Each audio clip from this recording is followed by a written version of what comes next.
তোর কাছে আমার প্রশ্ন ছিল এটাই যে এত কিছু পরে কেন তুমি ছেড়ে চলে গেলে, অভিযোগ ছিল এটা। আমি তোমাদের বাড়ি থেকে অপমান হয়ে আসছি, এত ভালোবাসছি, সব কিছুই করছি, আমার নিজের জীবনের অর্ধেক সব শেষ করে দিছি, তারপরে তুমি কেন আমার কাছে এই কাজটা করলে?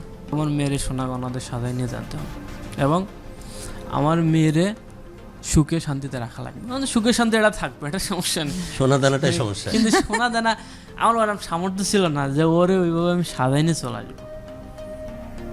তারপরেও আমি রাজি হয়েছি, যেভাবে হোক না কেন, কিডনি বেচবি, তার তো প্ল্যান তো নেওয়াই আছে আগে থেকে। যেভাবে হোক না কেন আমি ওরে নিয়ে আসবো। ঈদের পরের দিন আমাদের বিয়ে হবে। হওয়ার পরে এবার আমরা তো চলে আসছি, এবার বাড়িতে এসে আমি টাকা ম্যানেজ করবো কীভাবে, প্রায় লাখখানিক টাকা মতো লাগবে এসব অ্যারেঞ্জ করতে গেলে। আমাদের আব্বুর কিছু তাল গাছ ছিল, দাদা দিছিল, তাল গাছটা বিক্রি করে নানা বাড়িতে কিছু টাকা পয়সা নিয়ে এদিক সেদিক ব্যবস্থা করে রেডি করছি। রেডি করার পরে এখন বিয়ের দিন তারিখটি পড়েছিল ঈদের পরে। এবার আমাদের এলাকার যে রাজাই বলে 5-10 জন ডেকে নিয়ে যে অমুক দিন বিয়ে হবে, কতজন যাওয়া লাগবে কি দেখি, ওটা আলোচনা হয়, আলোচনা হয়েছে।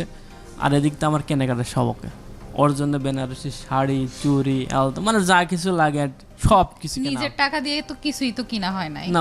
ওই টাকাগুলো সব আমার বাড়ির থেকে দিছিল, আমার টাকা ছিল না, আমার টাকা ফ্লেক্স লোডেই শেষ।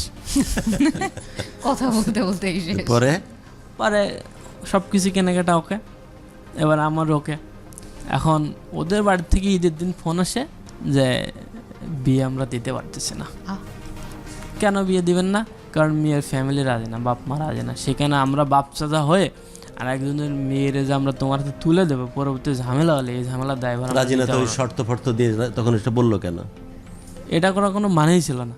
স্বর্ণ গয়নাকে কিনা হয়েছিল? হ্যাঁ, স্বর্ণগয়না আমার ফোনের ছবিও আছে, সব কিছু এখনও রেখে দিয়েছে। আর স্বর্ণগয়না এখনও আমার কাছে আছে, যা কিছু বানাইছিল সব। পরে ওরা যেহেতু বলা দিল যে হবে না বিয়ে, বিয়ে এখানে ভেঙে যাবে, পরে আমাদের বাচ্চা ওদের সাথে কথা বললো, তাহলে এত কিছু মানে কি ছিল? ওদের তখন কোনো কথা নেই, চুপ। পরে এবার আমার একটা মান সম্মান শেষ। এদিকে আমার সবাই যেহেতু জেনে গেছে যে ওর বিয়ে হবে না, হ্যান জেনে গেছে। ও মাঝে ওই মেয়েটারে আমার বাড়িতে নিয়ে আসছিলাম একদিন, আমার গার্লফ্রেন্ড আমাদের বাড়িতে নিয়ে আসছিলাম। আর ওই দিনকার মানে আমরা পালামো এরকম শিওর ছিলাম। ওই যে মাসখানিক কথা হয়েছিল না, এরপরে ওর নিয়ে আমরা পালামো যে ওর বাড়িতে যাবো না। আমাদের বাড়িতে নিয়ে আসলাম। ওই মেয়েটা বাড়িতে আনার পরে আমার অনেক বোঝাইছে যে দেখো আমি বাড়ি চলে যাই, আমাদের যেহেতু হয়ে যায়, মানে কথাবার্তা চলতেছে, তো আমরা পালাফেলির দরকার নেই, তোমার বাড়িতে দিয়ে আসো। ওরা বাড়িতে দিয়ে আসলাম, বাড়িতে সুন্দর মতো পৌঁছায় দিলাম। দেওয়ার পরে তারপরে ঘটনা এটা ছিল যে বিয়েটি হওয়ার পরে কিন্তু বিয়েটা ভেঙে গেল। আর এদিক থেকে সব কিছু অ্যারেঞ্জমেন্ট সব শেষ। এখন আমার বাপ দাদারা কী করলো, ওর যেহেতু বিয়ে ভেঙে গেল, ওর বিয়ে আজকেই দেবো, আমরা ওকে দেখাই দেবো, পরে এরকম টার্গেট নিয়ে নিছি। পরে আমি ওই মুহূর্তে তো কিছু বলার নাই, হ্যাঁ আমি বিয়ে করবো না, আমি বলে যে ওই মুহূর্তে আমার পক্ষে কোনো সম্ভব না বিয়ে করা। পরে ভেবে চুপচাপ থাকলাম।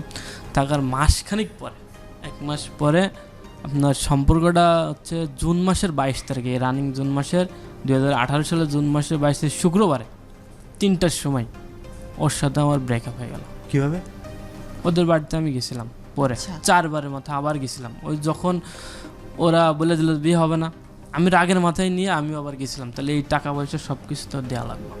হ্যাঁ, এটা বলতে মানে আমার নিজের ইয়ে ছিল যে এইগুলো সব নিয়ে নেব, কারণ যেহেতু বিয়ে হবে না, এত কিছু করলাম, আমার নিজের জীবন সব শেষ করে দিলাম, টাকাই নাই। গিয়ে তারপরে আমরা গেছি, যাওয়ার পরে ওইখানে ওরা আমাদের অপমান করছিল। অপমান বলতে আমার একটা মারছিল, কে? ওর আব্বা আমাকে মারছিল। কি বলছে মারে? এইখানে বাড়ি দিছিল, এখানে কেটে গেছিল, এখনো সে কাটা দাগ আছে আমার এখানে। কি দিয়ে কেন মারছে? মানে কি হঠাৎ? ওই যে আমরা মানে বিয়ে ভাঙে দেওয়ার পরে তোমরা কেন আসছো আবার? এতদিন মারে নাই, কোনো দরকারই ছিল না আসার।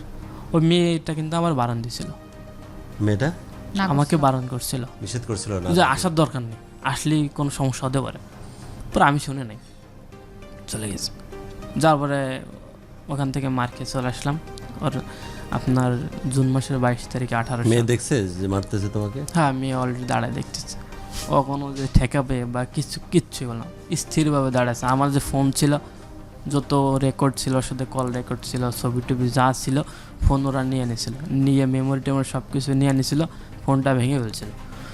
পরে ওইখানে ওদের বাড়িতে লোকজন অনেক চলে আসছিলাম, আসার পরে আমার ফোনটা আমার দিয়ে দিয়েছিল, যে সুন্দর মতো আমি বাড়িতে চলে আসলাম। ওর পর থেকে আপনার আর কথা হয় না, টোটাল স্টপ। প্রায় 8 বছর গেম খেলা, ওর সাথে কোনো যোগাযোগ নেই। ওই দিনের পর থেকে? ওই দিনের পর থেকে কোনো যোগাযোগ নেই। আমি চেষ্টা করেছি কথা বলার জন্য, কিন্তু ও চেষ্টা করে না কথা বলার জন্য। তবে আমার মনে বিশ্বাস ছিল যে একদিন হলেও তোমার সাথে আমার কথা হবে। হয়েছে? হয়েছে। কবে? 8 বছর পরে। 8 বছর পরে কথা কবে? হয়েছে এই মার্চ মাসের 7 তারিখে। এই মার্চ? এই মার্চ কি মাসে। কথা হলো? কে ফোন দিছিল? ফোন দেয় নাই, ওর বোন, ছোট বোনের ফোন থেকে আমার ফেসবুকে ফ্রেন্ড রিকোয়েস্ট পাঠাচ্ছিল। পাঠানোর পরে আমি তো চিনি যে এই নামটা তো ওর বোন, সাথে সাথে অ্যাকসেপ্ট করে নিয়েছি, নিয়ে ওকে পরিচয় দিলাম যে এইটা কি সেই সময়। তখন যে না আমি ওর বোন। ওর বোনের সাথে আমার ভালোভাবে কথা হচ্ছে। কথা হওয়ার পর বললাম যে তাহলে ও কেমন আছে, ওর সম্পর্কে সব কিছু শুনলাম। শোনার পরে আমি বললাম তাহলে ওর সাথে একটু কথা বলা দেওয়া যাবে? তো ও যে না, কথা বলা দেওয়া যাবে না, শুধু মনে হলো আপনি কেমন আছেন এটুকু জানার জন্য, কিন্তু ওর সাথে কোনো কথা বলা যাবে না। ওর বিয়ে হয়েছে? হ্যাঁ, ওর বিয়ে হয়েছে পরে, প্রায় 2 বছর পরে ওর বিয়ে হয়ে গেছিলো। বিয়ে হওয়ার পরে ওর এখন একটা বাচ্চা আছে, 6 বছর বয়স। এরপরে যেহেতু আমি অনেক রিকোয়েস্ট করছি ওর বোনের একটু একবার কথা বলাই দাও, আর এই কথাটা রাখলো। কথা হয়েছে, ঈদের আগে কথা হয়েছে। কথা হওয়ার পরে আমি শুধু ওর কাছে আমার প্রশ্ন ছিল এটাই যে এত কিছু পরে কেন তুমি ছেড়ে চলে গেল। অভিযোগ ছিল এটা, আমি তোমাদের বাড়ি থেকে অপমান হয়ে এসেছি, এত ভালোবাসছি, সব কিছুই করছি, আমার নিজের জীবনের অর্ধেক সব শেষ করে দিছি, তারপরে তুমি কেন আমার কাছে এই কাজটা করলে। ওর উত্তর ছিল এটাই যে ফ্যামিলি নাই, সেখানে আমি যেতে পারি নাই।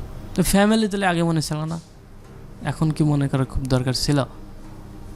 আমি আমার দিকে না তাকিয়ে আমি তোমার দিকে তাকাইছি, আর তুমি আমার দিকে তাকালে না। কথাবার্তা অনেকক্ষণ হলো, 8 বছর পরে যেহেতু কথা, দেখা করার কথা ছিল ঈদে, তাই ঈদে দেখা করতে পারি নাই, আমার দরকার ফ্যামিলিতে নাই। ঝামেলা ছিল। এই সামাল দেওয়ার সাথে আমি মানে সেভাবে ব্যবস্থা করে নিতে পারিনি যে দেখা করবো। আর এদিকে আমি এখন বর্তমান জব করি, এই ছুটি ছাটা নিয়ে আসলে আমি পারি না দেখা করতে। তবে ইচ্ছা আছে ওর সাথে আমি একদিন দেখা করবো, হাও রাজি দেখা করতে। ঢাকা FM 94.4